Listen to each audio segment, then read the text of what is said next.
got a hold of me. He said, I'm missing Thailand. I'm thinking about maybe starting something up over there. You want to join me? I said, yeah, let's do it.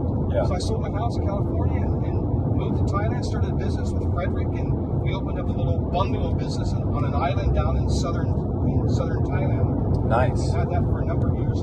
But he's always inviting me. You remind me of like talking about Norway, and like I have a really good friend from Norway over there. Wow. And they're always inviting me to come over, and I've not had a chance to do that. Oh, really? Denmark, Norway, all those Scandinavian countries. I've not done Europe yet. It's been only Asia for me. Oh, wow. Yeah. Yeah, I'm excited for it. We'll see. It's just amazing when you take a chance like something like that, what you're going to do. The people that you meet, the fellow travelers, because they have a different mentality than just like my sister here, who I mentioned before. Her big trip is Disney World. Right, and there's so many people who are like that. Yes, there are. And at the same time, there's those people who, they grow up in that same hometown and they never leave that hometown. And nothing wrong with it, but it was never me. Right, but also though, I feel like you can't really grow as a person if you're in the same spot the whole time. You definitely can't. Just like a goldfish won't outgrow its That's bowl. what it is, exactly. That's a really good analogy right there, actually. But, people with this, why would I leave America? I got everything right here. Right, exactly. But, I argue with that, I guess. Well, I don't know. They portray America to be something like so special and stuff, but you don't really know what's out there until you go taste it, I will tell you this, you bring up another interesting point. When you leave America as an American and you travel abroad, and you meet other nationalities, like my English friends are always giving me a hard time about being an American. We're not all that, I can tell you that right now. Yeah. From an outside point of view, from an objective point of view, we are not all that. Maybe 10, 20 years ago, we were that, not anymore. And they're going to let you know right away, oh, the American, oh yeah, here we go. Yeah, I gotcha. We're going to have fun with you. So when you're traveling like that out and stuff, what are you doing for the language barrier? Do you know any? There's not usually, all those countries I mentioned to you before, the only country that was a nightmare to travel in was China because of the language. Gotcha. Thailand, no problem at all. Vietnam, no problem. Gotcha. I mean, there's enough English around, and they learn it at school.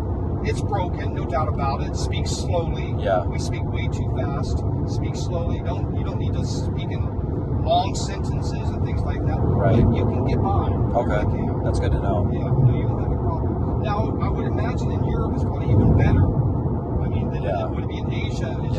Is more of a challenging country to travel in than Europe would be. I think there's probably enough English speakers around. Right. So I can see that. Yeah, you should not have a problem at all. But just lay low, man. Don't be the ugly American. Don't be, you don't seem like that type anyway. But respect the culture. Respect that people are there.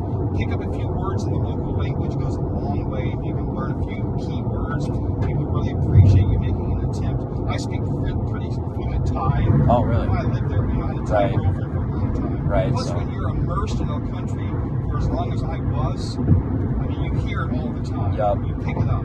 That makes sense. Like, I've heard people talk on podcasts that just watching Spanish movies helps with the language and stuff, so I can only imagine what 15 years living there would be like.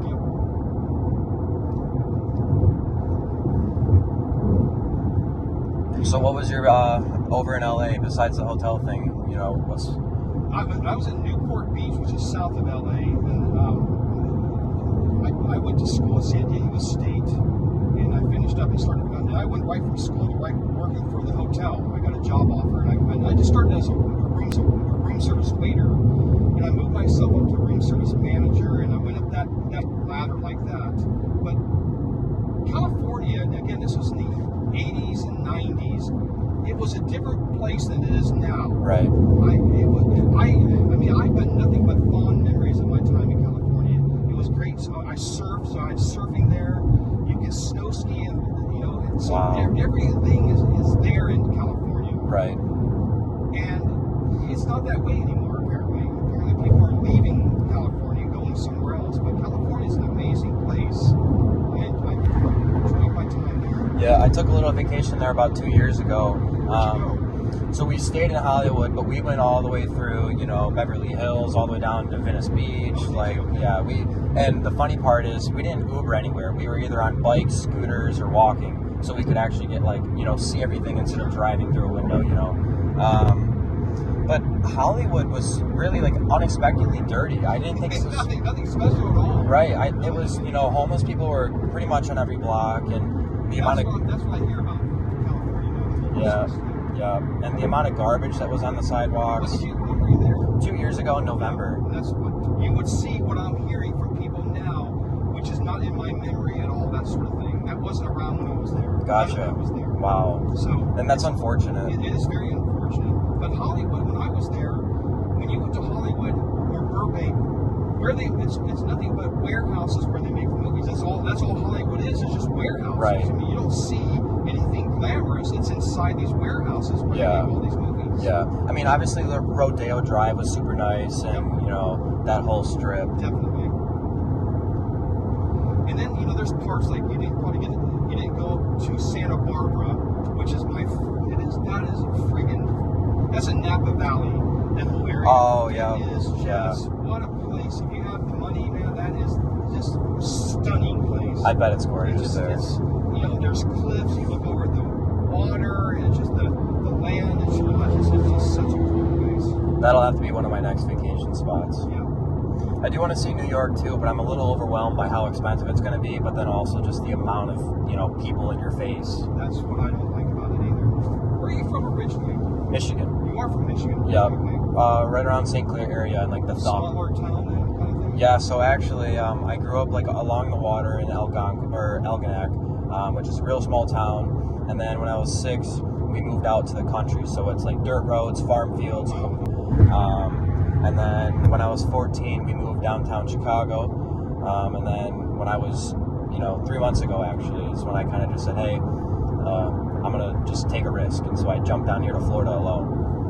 I like it because you sound like me in that way. I like that you have that adventurous side of you. I got too comfortable in Chicago. Like, I already knew everybody, like, in my area. I had a decent amount of connections, and I felt like I was hitting a wall. So I wanted to kind of, like, get uncomfortable again. When I walked away, when I left California, my corporate job at the Four Seasons, I've never worked for anybody since. I've been this entrepreneur. I've had my own businesses. Yep. When Frederick and I ended up selling the bungalow business, and the reason we sold it was we were on an island. And when I say an island, we were on an island with no bridges. It was either by boat or plane. You got off this island. Wow. And so it was great. It was beautiful. But there is this thing called island fever. And after a couple of years there, you feel like a little bit, you're kind of claustrophobic in a weird way. It was strange. Yeah. So we sold that. He went back to Denmark. I started teaching English as a second language.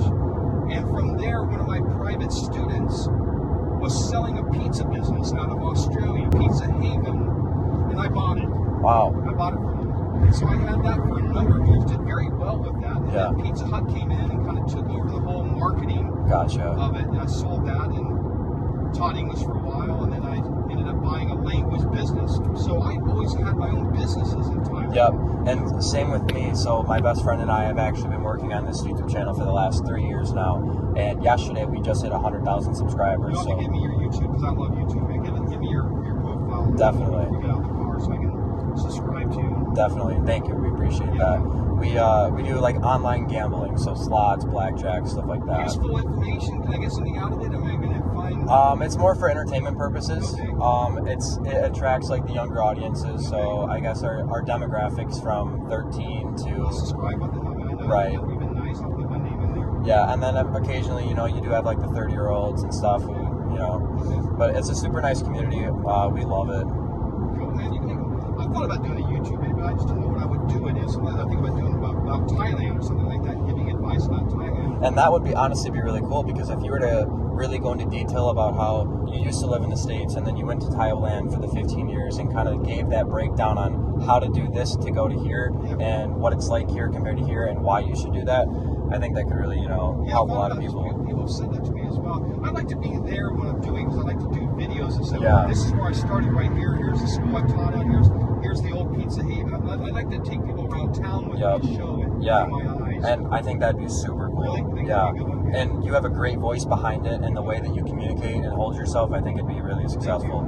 Appreciate that. Why not? I know people are making money on YouTube big time. Right.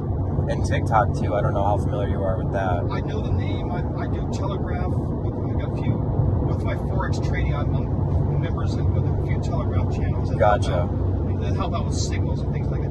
I've gotten pretty good at forex trading recently. Nice. So I started making some consistent money now that I've got my psychology profile put together. Where I have to talk to myself, Michael, take the freaking profit now. Yeah. You know, get paid. Right. You made enough money today. I mean.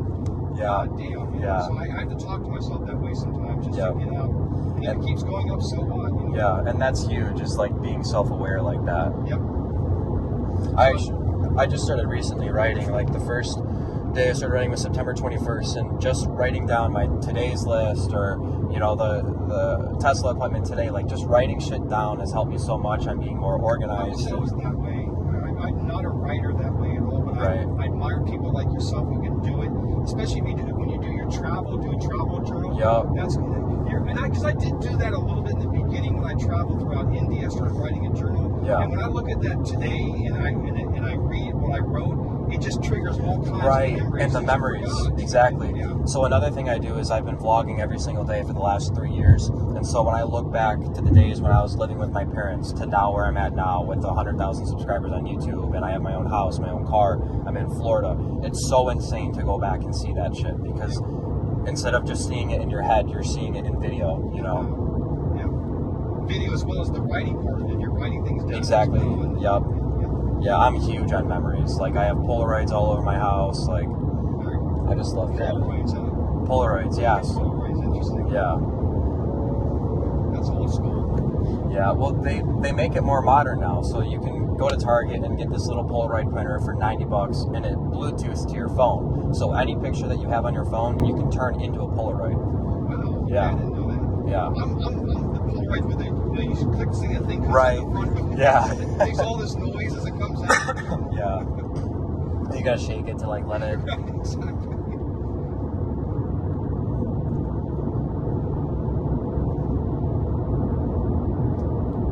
Do you see yourself moving to Thailand anytime soon then, or?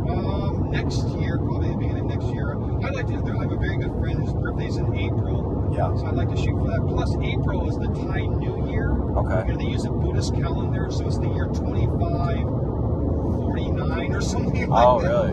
But the way they celebrate Thai New Year is the whole country has this huge. The only way I can describe it is a water fight. Really? For 3 days, you cannot leave your house or apartment or work without being soaking wet. No kidding. And you ought to see it. It is crazy. The whole town's in on it? The whole country. Wow. The whole country. And so you walk outside your cell, and then, some people have a squirt gun. You get, squirt. Yeah. And some people have buckets. Dude, I am not kidding you. Oh my and the girls, it's wet t-shirt contest right. all day long. Wow. So it is insane. That's the Thai New Year. During those days, are people still going to work and stuff? I was working. So like if you're... what I had to do, and I found this out the hard way, I had to leave. When I went to work, I had a backpack, I had everything sealed, and I left dry clothes at work. So when I left my apartment, I would be soaking wet. Right. And so when I arrived at work, I had to take off all my clothes and put on dry clothes. Oh my goodness, that's so funny. You had to prepare for that.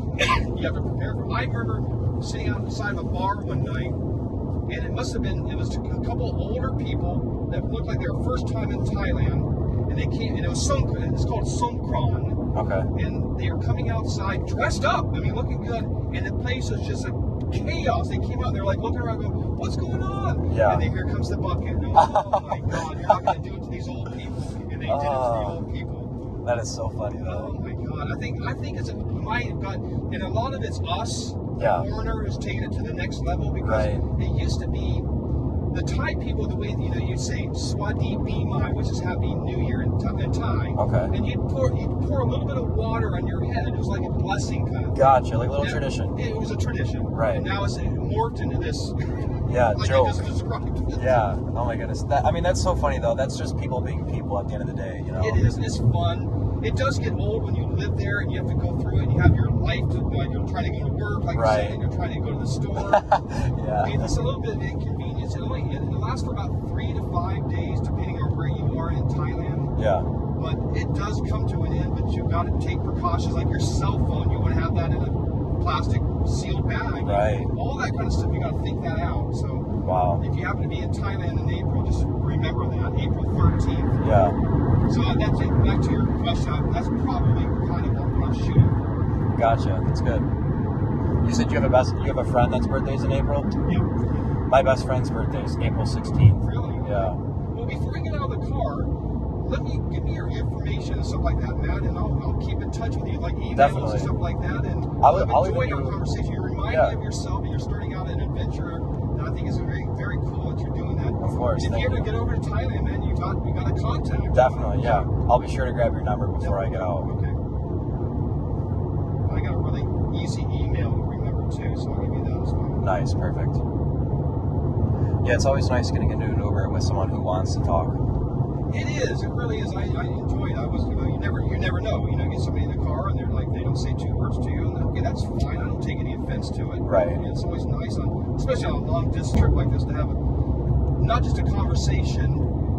Because there's some people that just sit here and they just talk about themselves. Yeah, and it's small talk, and nobody you and I wants. have engaged each other in conversation. There's been an actual conversation, not just a monologue where you've gone on and on and on and on about you. Right, exactly. But go back and forth with each other. I like that. Right, exactly.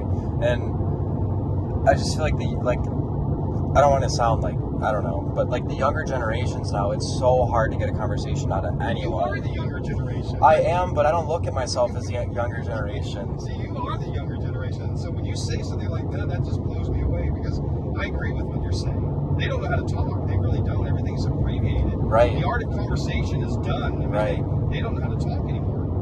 And like it's almost becoming a problem now when you go out at night. Like when a group of my guy friends go out and stuff, and you try to like talk to a group of girls, it's like they don't even want that conversation anymore. They're just ready for whatever comes next. You know what I mean? And it's kind of disgusting. Yeah. Yeah, it's a world I don't know anything about anymore. Yeah. Again, that's one of the things I like about the Asian women. I never had a really Asian fetish or anything like that, but the Thai women are just. And I'm sure slowly the Western ways will creep over there. But right now, they're not subservient. They're not like bowing down, yes, master, and nothing like that. No, definitely. But it's the culture is what it is. They really care about. I completely understand. My ex-girlfriend was Filipino. Filipino, yeah. Exactly. Yeah. And when you talk to people about Asian women, and it's not just me saying this, but a lot of people agree with this, is that the Thai women, the Vietnamese women, and the Filipino women are the best-looking Asian women I agree. out there. I agree. Chinese, forget about it. Japanese. Right. That's the darker skin tones. It's that little bit of like that brownish, like dark tan, you know. And the Thai women, like the Filipinos, a lot of people think Asian women are just like no chest or butts to them. Thai women have some tits now. Right. They really do. Yeah. Yeah. My buddies go over.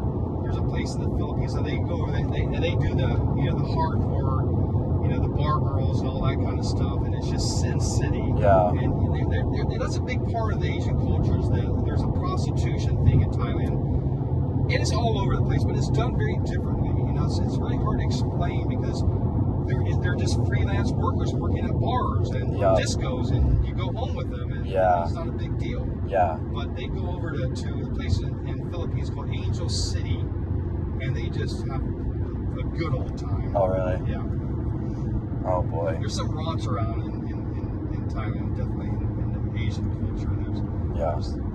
They're very open-minded about that whole sex thing.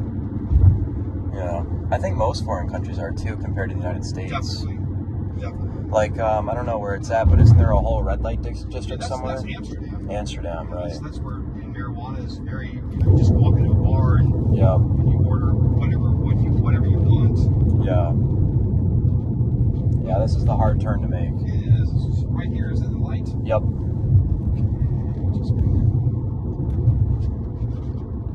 I'm like 5 minutes from this college here, but I wish this college was more... What college is it? It says Gannon on the side of it, but I wish it was more like younger kids. It's like more of like a people who are going back to college when they're older. Right. So, part of it. I don't get up here very often. Yeah. University. Yeah. Because I figured if that was like a younger, college with like more... Take your class or something. Right. Yeah. Well, not even that, but just I'd be more likely to meet people around here. In this area, it's so old and retired. It is. I was going to say, it's kind of a bizarre, now that I know you a little bit, I'm really shocked you explain why, but this is not an area I would consider you to be in. No, and I don't regret it because I have a lot of time to work because I have nothing else to do. Sure. So I'm being productive in that state. But I'm always finding myself driving downtown Tampa because there's nothing here. Yeah. And that's the only unfortunate part about it. But I hope to get out of here in September. Why up here and not further like down in Sarasota or something? Why did you pick here? Because I'm already looking at the real estate in Tampa, and I feel like I know you brought up Sarasota and then also St. Pete. I haven't looked in those areas yet. Okay. I'm going to start making an effort to look over there now. But with my lane of focus is already in Tampa, I feel like I should just live in Tampa as well if all my property's in that area. I got you. Yeah, you've got to know it a little bit now. Right. I don't know. I'm really open to anything. Like before my first couple months here, I was even considering going to Colorado, and I vacationed out there for about a week, and I was like, this really isn't for me. I lived there for a long time. And how did you like that? I loved Colorado. But see, I went out there when I was 18 years old because I'd never seen snow before. See, and I think that's why we might be different is because I had 18 years of snow, and I'm tired of it. We probably are different on that level. And so for me, I went out there, I skied my ass off, worked as a bartender, did some classes at Denver University because I wanted to get a degree, but I wanted to take my time doing it. Right. And so I skied my ass off, had a great time, but I'm still a warm weather person. Right, gotcha. So I ended up in California from there, but it's funny you mentioned Colorado because you and I have followed similar paths in a lot of ways. Yeah, that's super cool. Yeah. So were you a big skier? I was a big skier. Winter Park primarily because it was so close to, I lived in Denver. Okay. So I would ski Winter Park, but I skied everywhere. Gotcha. Vail, Gotcha. Steeple Springs was amazing. Wow. A lot of places like that. I didn't get around to Denver. I was over in Fort Collins because the group I was with, they all go to college out there. Okay. That's north, right? Correct, yeah. And we didn't even get into maybe I should go back because when I vacation there, I'm vacationing with college friends who are kind of on a budget and stuff, so we weren't really able to go out and do see all the greater things and stuff. So when we were going out in the mountains, we only saw the foothills. Nobody wanted to drive all the way up into the big Aspen Mountains and go hiking and stuff. So if I go back out there, I think that's what I'll do. Do you have plans to go back out there? Now that you got me thinking about it, yeah. Okay. I got a trip in for Christmas to go back to Chicago, and then I'm free, so we'll see. When I grew up here, I was friends with a guy named Tom, met him, and his parents were very wealthy. They had a nice home in Sarasota, and my parents were okay, but they were well above my parents' pay scale. Okay. And his father was in advertising in Chicago, so one summer we went up to see his father in Chicago, and they had a place I'm sure you know this place. I didn't know it at the time, called Lake Forest. Okay, yeah. And so we went up to Lake Forest, and I went, fucking hell, man, your parents have money, don't they? Because that area, yeah, holy crap. Yeah. You pull into this area that's around this lake and all these houses, and you're just going, yeah. God damn, man. Yeah. I mean, just reeked of wealth. Yeah. Just really cool looking houses, but I had no idea he had that kind of money. The property taxes in Chicago, though, are outrageous. I'm sure California's are pretty bad, too. It is very bad. It's gotten worse, though, apparently, too. Yeah. That's why the snowbirds, that's what it means to be a true snowbird, is you come down here for state tax reasons. Right. So if you're here for 6 months and one day, you pay no state taxes in Chicago or Illinois or wherever you're from. Yeah, I'm getting close to that. So I'm here for 4 months now. Yep. Document your 6 months here, and then you won't pay your state tax up in, or if you've got a residence still up in Chicago. Nice. Well, I do have the ID here, so I have a Florida ID. Okay. I transferred my plates already. Oh, then you're set. Yeah. I just went through the whole concealed carry process too, because when I'm going out to these real estate properties and stuff, it's so weird because with Tampa, one block looks super nice, and then the next block is like, oh God, where did I just walk into? Yeah. So I never know what's going to happen, so I like to be safe. Right. Yeah, it's funny, when I talk about Thailand with people, the first question they usually ask is it safe over in Thailand? And I always say, let me ask you a question. Do you think America is safe these days? Right. And I throw it right back in their face. And I don't mean to be mean about it, but I'm just like, I guess they don't know any better. Thailand is the safest place I've ever been in. I've been stinking drunk walking down Bangkok at 3 o'clock in the morning. Never, ever felt like I had to look over my shoulder. Right. Never felt that way. Wow. I mean, it is a safe place to live. I mean, yes, there's corruption around. There's corruption everywhere, though. There is petty crime. There's stuff around that, it's still technically a second world country, so there's poverty there. There's shanty towns around. Yeah. I mean, there is things like that, but as far as your safety, one thing about the Thai people is, they're primarily Buddhist, and so they really believe in this karmic love and all this kind of stuff amongst each other. Right. And so they watch out for you. They don't watch you, but they do watch out for you. So when you're around, there's taxi drivers, Thai people around keeping an eye on things. Yeah. And if there's ever a problem, you got to remember all these guys are trained in Muay Thai, which is that kickboxing. They all know how to do it. Right. I've got friends that are bouncers, and I've seen them in action, and they are badasses. Wow. And that's like almost fearful for someone who wants to start a problem because they never know who is, educated to kick ass like that just out of nowhere. Exactly. But they're great people. They really are. They're the nicest people I've ever met. Just so generous. So, like you meet Thai people and they get to know you, like they invite you over to their house. They come on inside, sit down, have a beer, here's some Thai food. You sit down with them. Family's all there, and you're having a good old time. And that's how they are. That's super nice. I've even noticed like a little difference from Chicago to here. Like up in Chicago, when I go through a drive-through, they say, "Hi, welcome to McDonald's. How can I help?" Is that right? Right. They don't do that in Chicago? Well, they do that in Chicago, but here I've noticed, at least from my experiences, when I pull up to a drive-through, all they say is order whenever you're ready. Oh, they're nicer in Chicago. Yes. Oh, yes. Interesting. I wouldn't think that to be true. And me neither. And honestly, I think it goes back to the millennials in my age group. It's just, it's all those kids who are just trying to be on their phone, and then, there's a customer at the drive-thru. Oh, right. Yeah, good point. Good point. But I don't know. No, it's a good point. Really.